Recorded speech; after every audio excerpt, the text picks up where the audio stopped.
Unitarian Universalist Church, building community, inspiring growth, creating change. Here in the heart of Kansas City, we come together to create this hour of shared reflection so that we might be renewed in courage for these times and inspired to lives of greater dignity, higher purpose, deeper generosity, and more effective action. May the words and music and images that we offer today nourish our best selves, calling forth abundant wisdom and love, a love that has the power to overcome both loneliness in the heart and oppression in the world. Welcome to our service. Arise, O souls, all arise.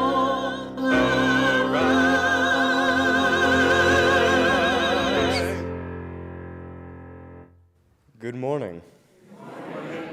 My name is Sean, and I am a member of All Souls. Whether you are here in the room with us or watching online, we are glad that you are here. Your presence enriches all of us and our time together. We are a Unitarian Universalist organization, our congregation. Our tradition is a large tent with room for many beliefs and approaches to the questions that matter. That said, our values of inclusion, compassion, and justice are strong and hold us together. We seek to build this beloved community, making room for everyone and creating a world where everyone's needs are met. You may be new here this morning. Welcome. I hope that you have visited the welcoming table in the lobby, where you can learn more about our congregation. Would All Souls members who want to meet visitors please raise your hands? Visitors, as you feel comfortable, I encourage you to talk with any of the people who raised their hands. Whoever you are, and whomever you love, wherever you are on your spiritual journey, you are welcome here. Whether you come with laughter in your heart or tears, you are welcome here. You are invited to join us with an open mind, a loving heart, and willing hands. We welcome you today. If you are a visitor and have not shared a meal with us, please join us after the service for lunch. Simply visit the welcoming table to get a voucher. We look forward to getting to know you while breaking bread. Our candle of remembrance burns this morning for Jan Cohen, a member of All Souls for 72 years, who died last Sunday, April 14th. Jan and her husband Ralph were generous supporters of All Souls, and our thoughts are with her daughter, Lindsay, and her family.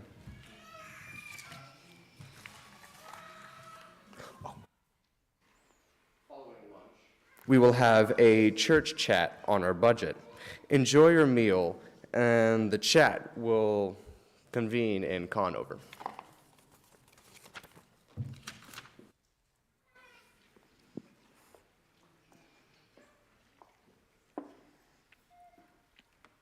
I am the Reverend Erin Dajka Holley, and I serve as the lead minister here at All Souls. Our opening words this morning are by Margaret Keep. As surely as we belong to the universe, we belong together. We join here to transcend the isolated self, to reconnect, to know ourselves to be at home here on earth, under the stars, and linked with each other.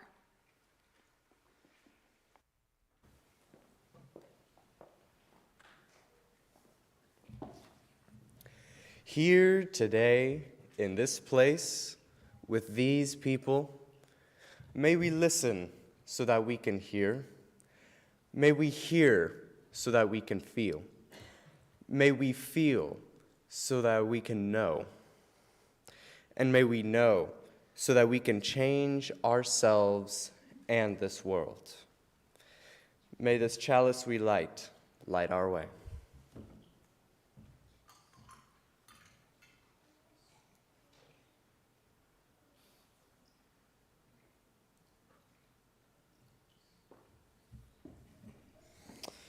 Please stand as you are able and join in the affirmation of our covenant.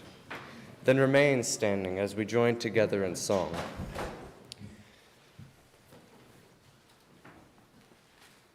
Together we affirm, goodwill is the spirit of this church, and service is its law. This is our great covenant, to dwell together in peace, to seek the truth in love, and to help one another.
I would love to invite our young people and those who are young at heart to come sit on the carpet in front of me for our story.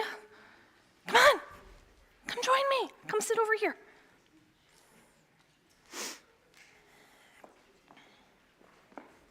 All right. This story, oh, we've got more coming. This is so exciting. Hi, good morning.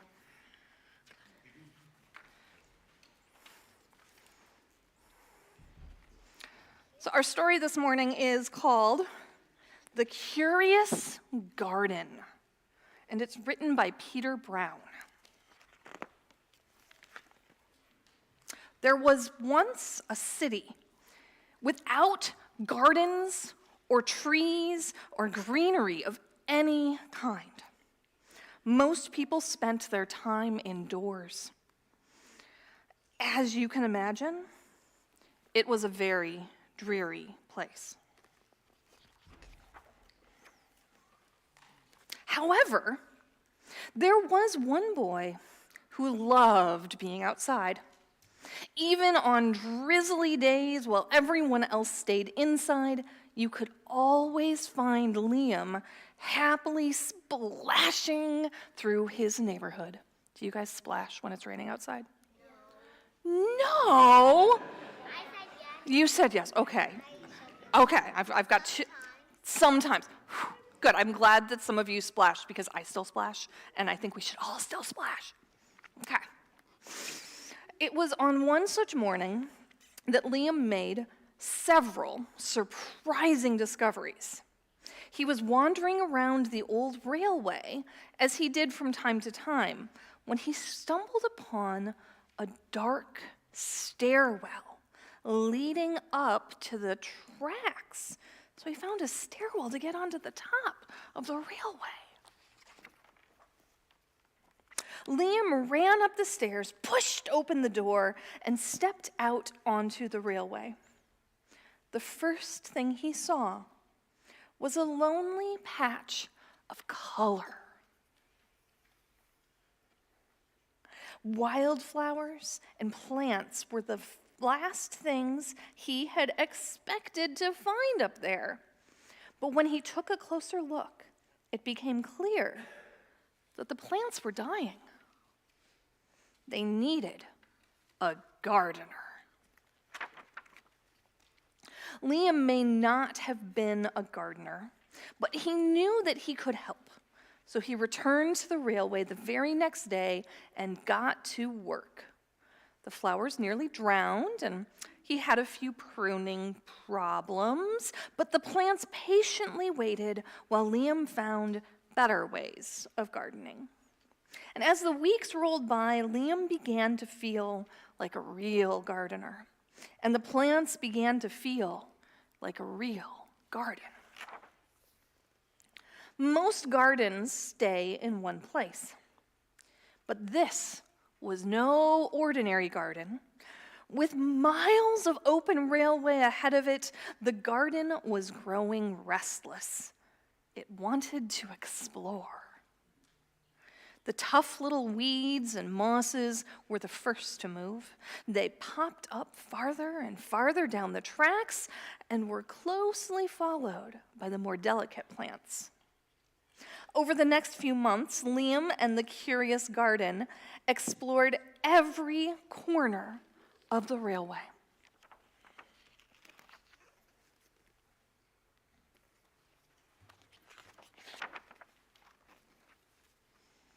Look at that garden just growing. This one's got a lot of snow, so it didn't scan very well. After spending his spring and summer and autumn with the garden, Liam's time on the railway was finally interrupted by winter. Heavy blankets of snow fell on the city that season, and for the first time since he'd become a gardener, Liam could not visit the plants.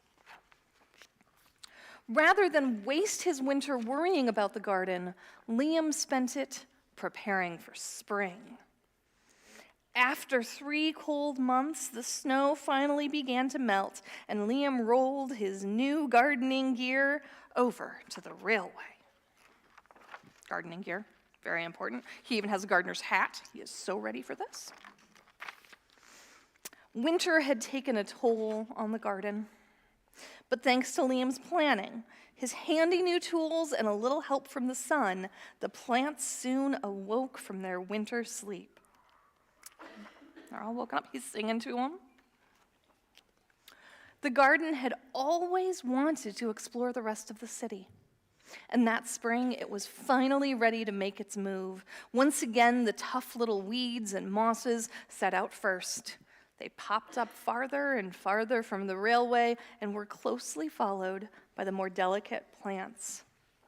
Making their way. That thing's pretty much coming out of a wall, isn't it? I know. I've actually seen things like that before. There was a church once that had a tree growing in its tower. It was a UU church, so they left it. A few plants popped up where they didn't belong. Others mysteriously popped up all at once. But the most surprising things that popped up were the new gardeners. All these new people are gardening, huh? Look at all of those gardens, all of the gardening happening.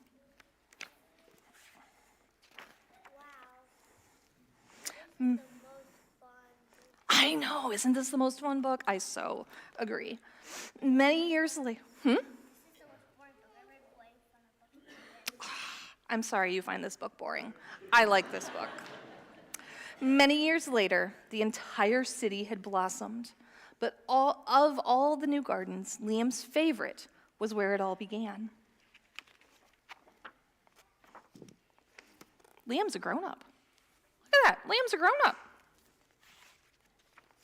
And the city is green and garden everywhere. It doesn't take much to help encourage things to be green. You know what? What? I think this light, I think they call this light name. You think that they Yeah. called the book the right name? Yeah, and if they could call that book the Green City, that would be a really good name. Jude also thinks that we should call this the Green City. It looks like because all of the buildings were like covered in moss and plants. Yes, because all of the buildings were covered in plants. I know that Melanie has something to share with you. I do. Good morning. Today is one of my most favorite days of all the year in church. Does anybody know why? Go ahead, Foster, tell us.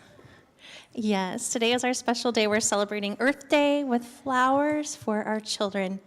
So today I have this special gift for you, and you're going to get to take, each of you are going to take one home. And if you have a sibling here that is maybe in the nursery, they're going to get to pick one out too. And if we have teenagers in the room or in the lobby that want to come pick a flower, that would be an awesome time too. So here's what we're going to do. These flowers are available to us every year because of a very generous person named Ray Kemp. Yes, come explore them. You guys pick out your favorite one, and you can hold on to it. And then I'd like us to fill up our wagon, which is way over here. If anybody can help me fill up our wagon, we're going to take some extras down to our garden on the playground. One for you, and the rest for the garden. And also, if you have a child in the nursery today, come downstairs, and we'll have them downstairs waiting for you. You can pick one out with your child downstairs. I'm going to make an executive decision. You have a garden But the too? wagon is...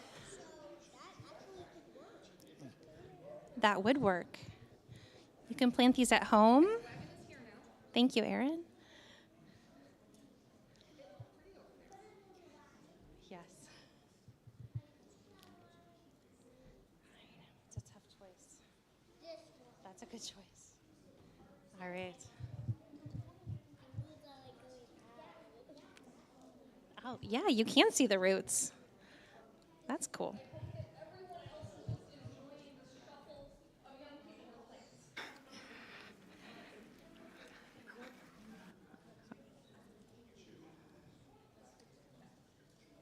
Okay, and I'm going to need a volunteer to pull this wagon down to our classroom. Maggie, would you like to do that? Would you like to drop your plants off with your folks and then come back and pull our wagon so you can have a free hand? Take it to your mom and dad. Okay, everybody have a flower in their hand? Good job.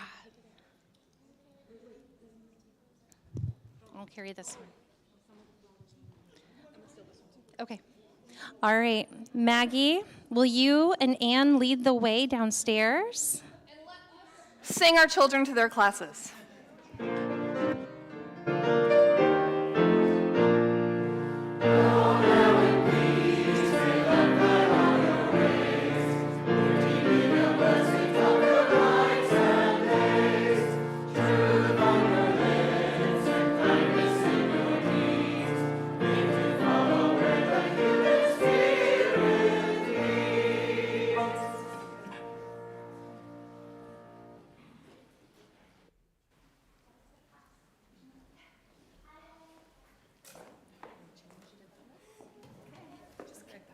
Okay. All right. Well, good morning, church. My name is Angela Allard. I'm with the Justice Action Network, and one of the wonderful things about All Souls is that we support justice work in the wider community here in Kansas City. And so today is one of our Share the Plate days where the contributions that you put into the offering will be shared with the AIDS Service Foundation. And I'm here to introduce Kimberly Carlson. She's with the AIDS Service Foundation, and she'll tell us about her organization. Hi, good morning, everyone. Thank you for being here and allowing me to speak about the AIDS Service Foundation. I'm proud to serve as board president. I've been volunteering in HIV for 30 years now and working as an HIV researcher for almost 25 years. So, we are only days away from the 36th annual AIDS Walk. I am so proud that Kansas City still has an AIDS Walk to show support and honor those loved ones who have been lost to HIV or who were champions of HIV/AIDS as a cause. It also shows support and community for the almost 6,000 people in our Kansas City metro area that are living with HIV, to show that we care about them and that we are here to support them as a community to provide the services that they need to be healthy, well, and thriving. And then AIDS Walk also serves as the flagship event for AIDS Service Foundation to raise funds, raise awareness, and raise hope and evidence-based education about HIV/AIDS in our community. I was on a phone call last week, and there have already been 40 new cases of HIV in Kansas City this year alone. So we are on track to be where we usually are, which is 200 new cases every year, because people are not getting tested and are therefore not aware of their status. There has been a great new offering related to HIV testing. Many of you are familiar with COVID testing that you could get for free, shipped to your house. There is a similar initiative that is called togethertakemehome.org is the website for it, where any American can request either 1 or 2 HIV tests to do an oral swab in your mouth and get results within 3 minutes. You can get those for free every 90 days. So we're hoping that this really increases. They're hoping to test 5 million Americans over the next few years, so people can safely and confidentially test for HIV in the comfort of their own home. So spread the word. It's recommended that every American aged 13 to 64 be tested at least once in their life. So if you have never been tested, I encourage you to know your status.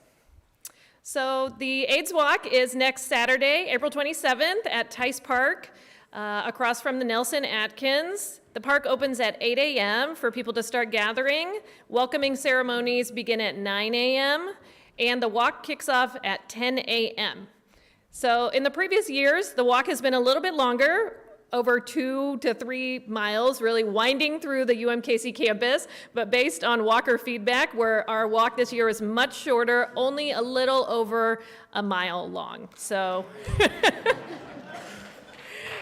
cross your fingers for beautiful weather. I am so thrilled that we have over 1,000 people registered to walk with us to show support and solidarity for this cause in Kansas City next week. So I encourage you all to sign up to walk with us. It's free to register. You don't have to donate any money to walk. You can just show up and show your support at aidswalkkansascity.org. And then if you're not able to walk, you can make a donation there as well in your name or the name of a loved one that you might know to honor them. So thank you for being here, and I hope to see you next Saturday at the 36th Annual AIDS Walk.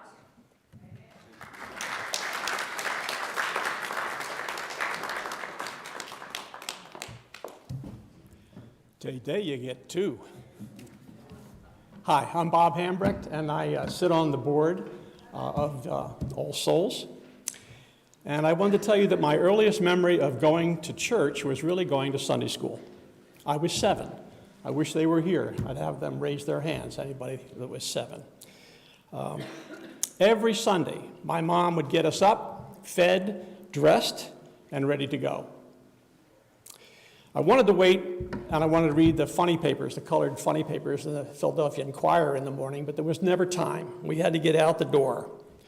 I'd have to wait until after Sunday school when I would walk down the hill from the church and go to my grandfather's. He asked me to buy the Philadelphia Inquirer for him, and he'd always give me a quarter, which left me a nickel to buy a handful of candy.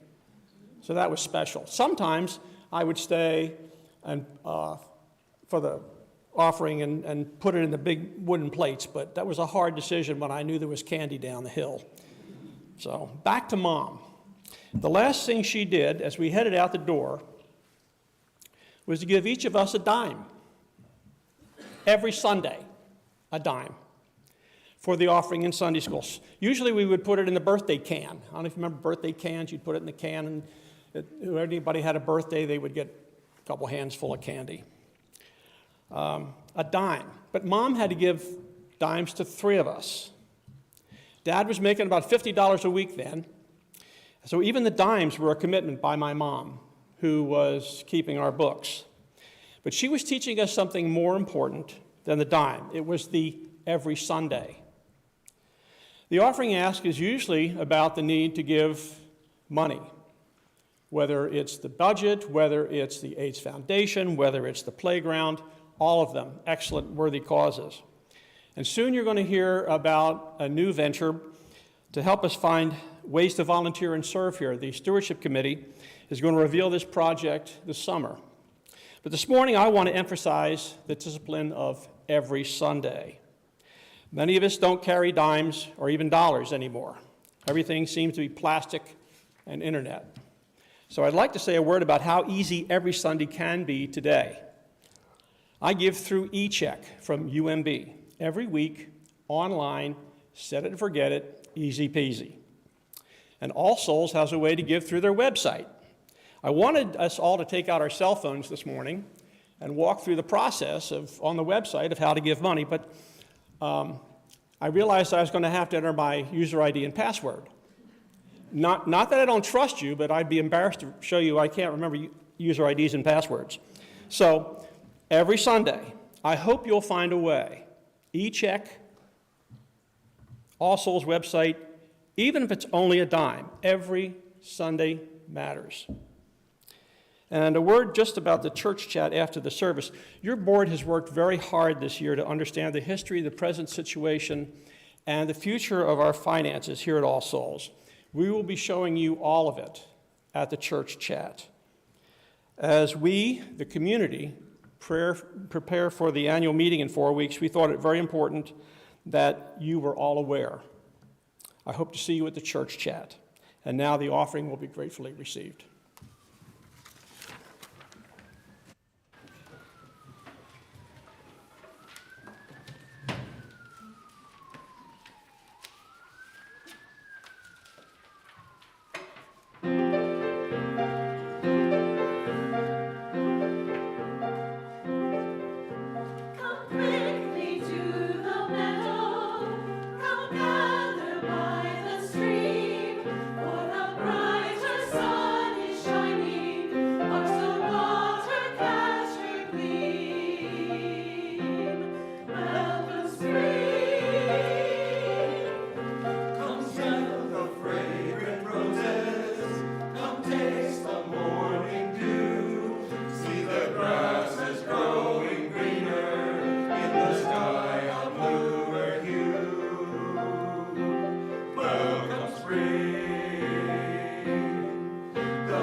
Wow, that was fun. Okay, please join me in the dedication of the offering.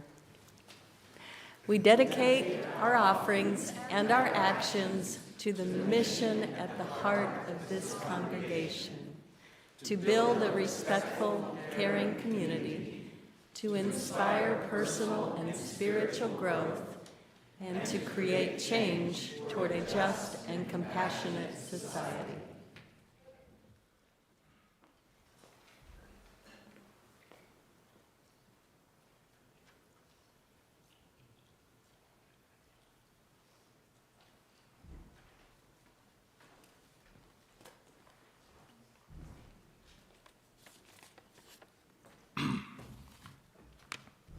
Our reading is from A Future We Can Love by Susan Bauer Wu.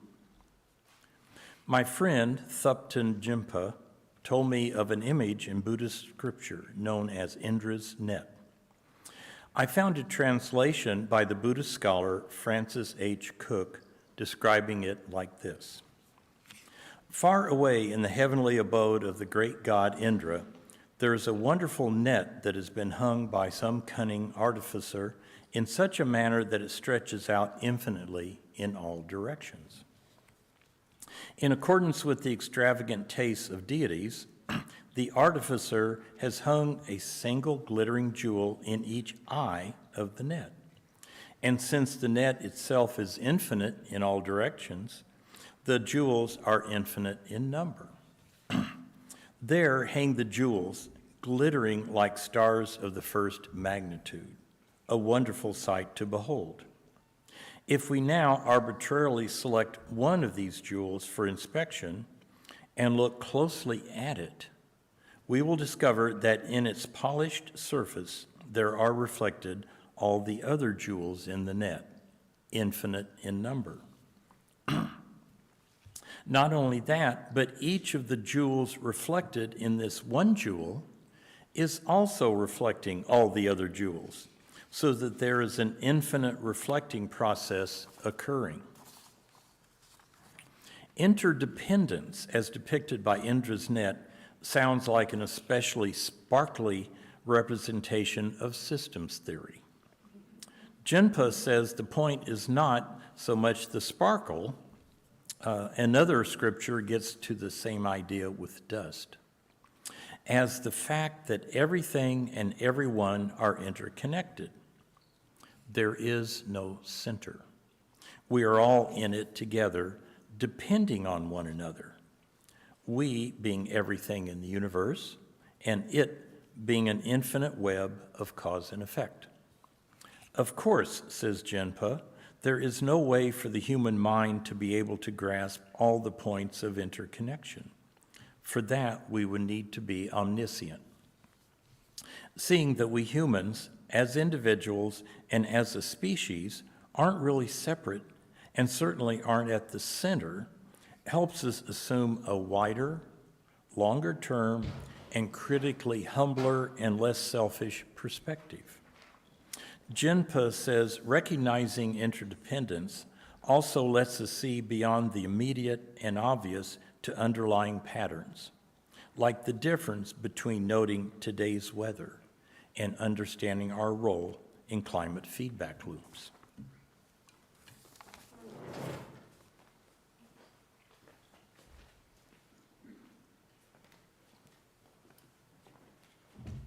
Good morning. This reading is Tangled by Dawn Starr Saras-Borchelt, a third-generation UU, religious educator, and certified doula. Knit 6, purl 6, sets of 2 rows, 4 rows, 6 rows, up to 12, patterns, repeating, steady, soothingly same. This is not what life is like. Life is like picking up a tousled hunk of yarn pulled out of the basket by an impatient child looking for a string too many times. You find an end. You follow the thread for a while, and sooner or later you hit a tangle, knots, twists, and loops all mixed up together. Sometimes I sit there and untangle it, pulling little by little until I have one piece stretched out and can go on to the next one. Sometimes I grab a pair of scissors and cut. Enough. I only needed a little anyway. But sometimes I hold the tangle in my hand, amazed for a moment at the complexity, the mess. I look at it and think, this can't be solved. It just is. There are patterns, connections, confusing ones, frustrating ones, the thread turning back on itself, as life also does. The tangled things will always be here, in this moment I'm living through, right now, whatever comes after. Even if I work through this, even if I cut the cord and walk away, look at the tangled knot in the yarn. Look at how it hurts.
There's a cartoon somewhere on the internet where a knitter and her friend are looking over the pattern to figure out what she did wrong in making a sweater, that it instead summoned a demon.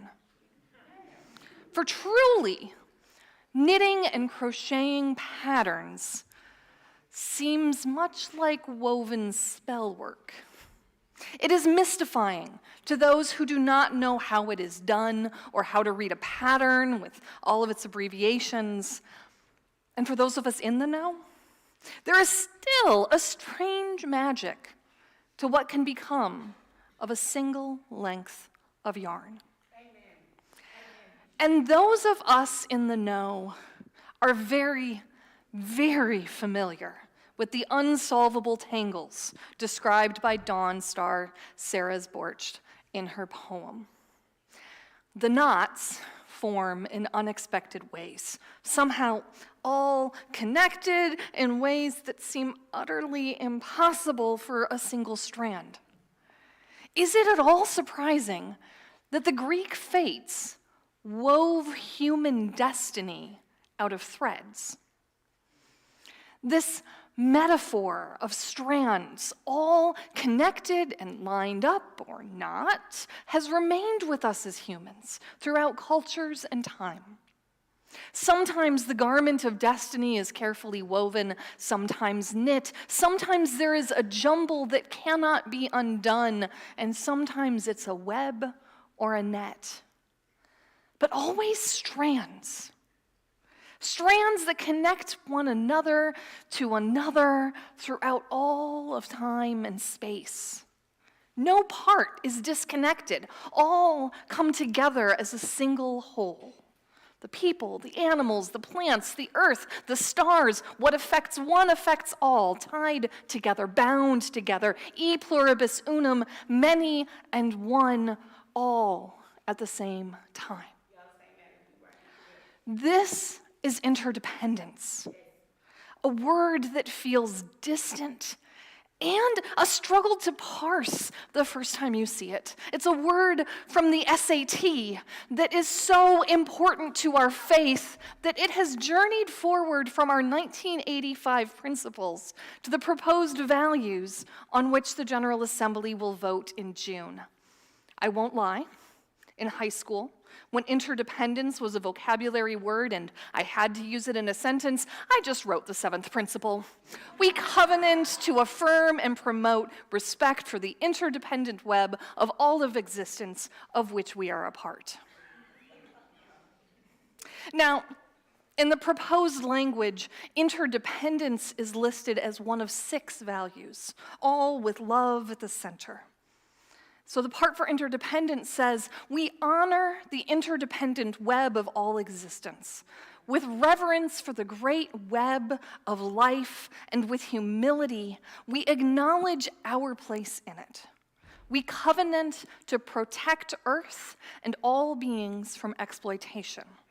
We will create and nurture sustainable relationships of care and respect, mutuality and justice. We will work to repair harm and damage relationships.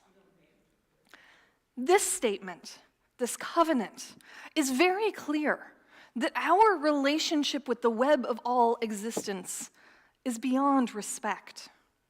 It is reverence, uplifting our connection to all that is around us as sacred.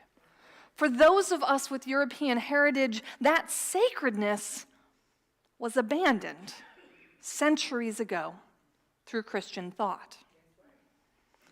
I spent the better part of a trimester in seminary on Augustine, who was a Christian theologian and bishop in the 4th century of the Common Era. My professor sought to help us understand the ways in which Augustine brought strong mind-body dualism into Christianity and through Christianity into all of Western culture. Also connected to this dualism was a hierarchy of masculine over feminism. For in his theology, the masculine idea of soul was connected to the heavens, and the feminine to the body and the earth. The heavens clearly greater than the earth, for God is above the earth, and everything base and ungodly of the earth. So you can see how this causes mind-body dualism.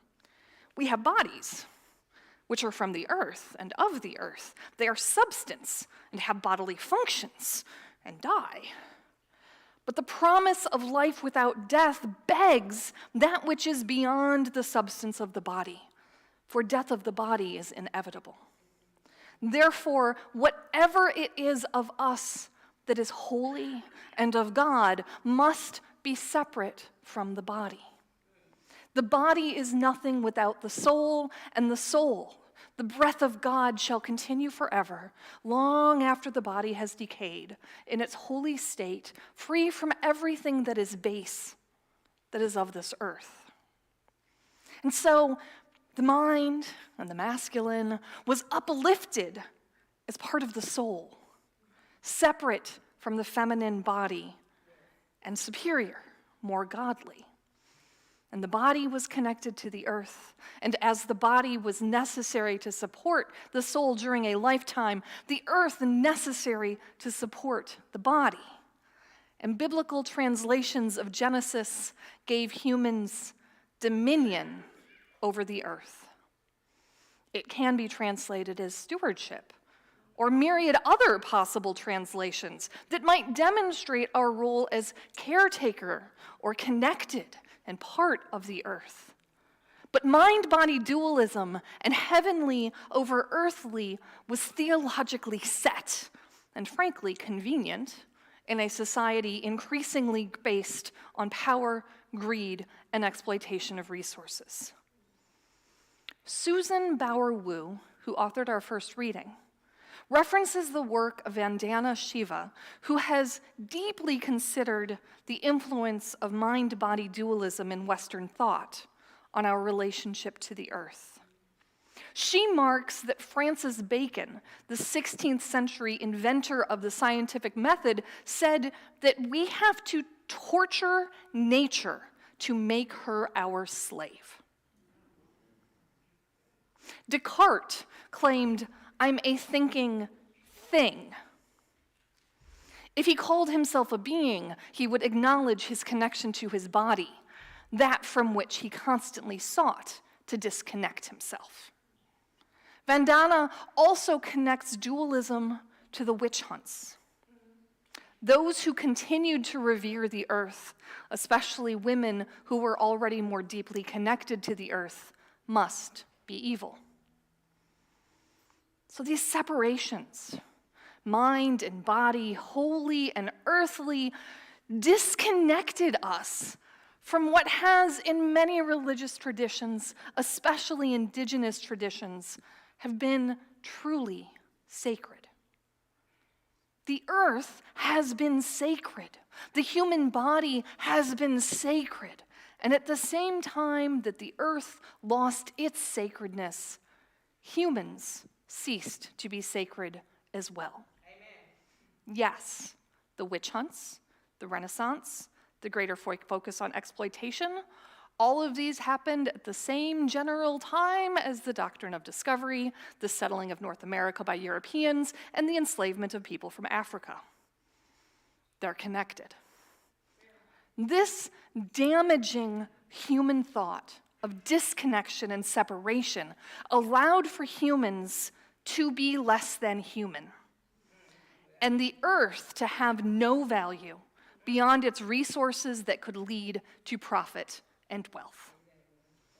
The thinking is so convenient for those who seek power that it has continued for centuries, the separation continuing to grow over time, grown so far that in speculative fiction, we imagine that the person can be separated from the body completely, consciousness maintained entirely through electronic means.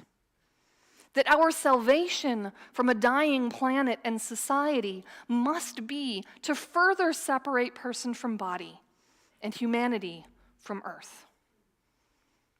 It is worth noting that in the 19th century, a group of largely Unitarian thinkers found meaning within the natural world, and a sense of the sacred that connected people to the earth instead of separating them, a reaction to the Industrial Revolution. You know of the Transcendentalists, Thoreau, Emerson, Parker, our people, thinkers who founded utopian communes in New England to live off the land and find those connections once again. And as you might suspect, none of those communes succeeded. They were idealists who had no idea how to farm. Another strain that seeks to reconnect us to the earth has been coming forth again out of the latter part of the 20th century, as white people have discovered cultures that exist without this dualism. And so we uplift images, such as Indra's net from Buddhism, that spans infinity and holds a jewel at each knot, connecting the sacred, the people to each other, to earth and to the stars. We have turned to indigenous cultures that never accepted dualism or separation to learn how a society based on connections, not dominance, might function. Science, which found many ways to maintain separation over the centuries, is now adding another framework to its ways as it seeks out all of the connections in nature. We talk about ecosystems that are in careful balance as species coexist to meet one another's needs. Trees are no longer individual entities, but whole networks of interconnections that share information and nutrients due largely to their partnership with mycelium, a fungus. Seriously. Forests created a worldwide web hundreds of millions of years before Al Gore. Good, you know that that's a joke. Al Gore did not invent the internet. On Wednesday, I completed my classroom training to become a docent at the Kansas City Zoo and Aquarium. It'll be June before my training will be considered complete, so just the classroom part. One of the trainings was from the National Network for Ocean and Climate Change, which has found a structure for conversations encouraging action about climate change. Hard conversations, they're trying to give us a structure to have them. And one of the examples for helping people understand something about climate change is they use this metaphor of the oceans being the climate's heart. This one is indeed much harder to explain than the heat-trapping blanket, the new framework for what I was taught as the greenhouse effect, but it's relevant to our consideration of interdependence. So the oceans have major currents that move across the planet and disperse heat. It's kind of like this heat-moving circulation system in our oceans. And by moving the heat, the oceans essentially regulate temperatures all over the planet. For example, the oceanic currents keep the east coast of the US pretty cool, while they move heat to the British Isles, which are further north, but milder. Similar currents traverse the globe, moving heat. But as heat builds up in the atmosphere because of that heat-trapping blanket of carbon dioxide, the ocean can't maintain the same balance that it has for so long. Some areas get more heat than they usually have, and other areas less. The heat-moving currents are getting out of whack, and it's affecting everything else, climate-wise. So ocean currents are part of our interdependent web. All of the oceans are connected to all of the planet, and they are connected to us. The ocean currents affect our climate, and our actions of burning fossil fuels affect the ocean currents. Is it karma? Or just a system of true interdependence? Are they the same? We have come full circle as a culture, from science driving separation and disconnect to now science affirming interdependence and connectedness. I like to think, whether it's the weekend of Earth Day or not, that we're headed in the right direction. Our theology as Unitarian Universalists is based in the connections. Our connections to nature and our connections to one another. We acknowledge that we all thrive at whatever point we all thrive. I have said before that my life and experience are diminished by the oppressions that others suffer. My life and experience are diminished by the exploitation of the earth and the life inextricably connected to it. My personal passion for zoos is based not only on my deep appreciation for the myriad species with whom I am connected on this planet and the reverence I feel when I can watch and learn from them, but my passion is also about how we must take action to support biodiversity. Sure, the large animals we love the most, the lions, the elephants, and the hippos, and the giraffes. I'm wearing giraffe earrings. Those beloved animals transfix us with wonder and must be preserved. But every smaller creature in their ecosystem depends on one another as well as those large animals. The elephant cannot digest grass without healthy gut fermentation caused by microscopic critters. The insects and worms, and even the grass itself, cannot survive without the elephant droppings. Monkeys swing through the tops of the forests, grabbing ripe fruit, and a bunch of it drops to the forest floor, where the Red River hogs follow the monkey groups to eat that otherwise wasted fruit. Disturb one piece of that system, and every other piece suffers. When we look at issues like climate change, so complicated, so challenging to imagine a solution, let us stop looking at the sheer size and complexity of it and instead look for the connections. Where do I fit in the great web of our planet? Where or how can I gently change my own actions within that web to help the system to right itself? How can I further the connections with other people to deepen all of the connections that might help our global system to find balance? The first step is for us to be present to our planet and natural world and break down mind-body dualism. To break down human nature dualism. Our theology states that this is the case, but just as racist ideas are deeply driven into our ways of thinking, dualism is at least as persistent. We have been taught to be individuals, not collective community. We have been taught to build and shape nature for our needs and our convenience because our culture believes that we are above, better than, and intended to exploit the world around us. You can immediately complete the aphorism, mind over matter. Yep, dualism. So connect. Touch the richness of the earth with your hands, whether through gardening, houseplants, or simply reaching down to feel its cool, moist earthiness on your fingertips.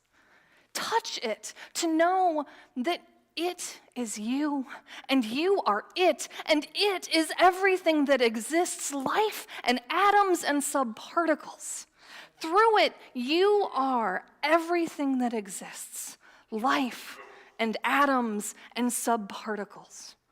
Other creatures live inside of you to support you, and they come from the earth too. Everything you are is connected to your body, your emotions and thoughts, inextricably connected to your organs, hormones, blood, and even those tiny creatures that live inside of you. We are not separate. The mind is not separate from the body. The body is not separate from nature. Nature is not separate from earth. Earth is not separate from the cosmos. You are made of stardust, just as every single atom in the universe is stardust as well. So look for the connections. Feel those connections and act based on those connections. Through the web, as part of the web, we can make a difference. We can change our culture. We can be enriched through our souls. The knot will never be untied. We are the knot. May it be so.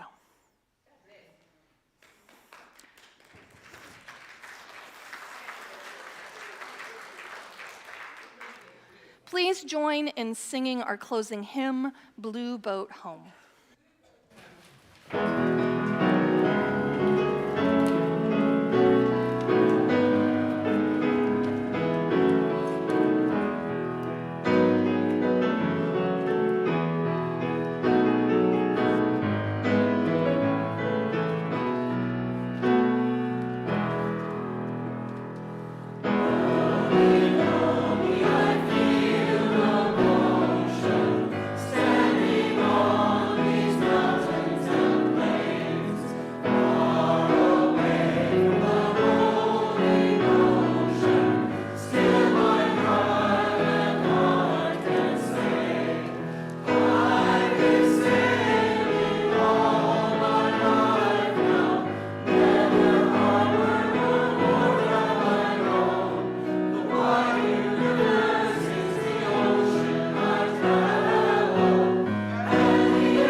We release this flame, but not the light of truth, the warmth of community, or the fire of commitment. These we carry in our hearts until we are together again. Your mind and body are one. You and the earth are one. We are one. The web is of you and beyond you, and may you feel it and touch it. May you be shaped by it. Amen.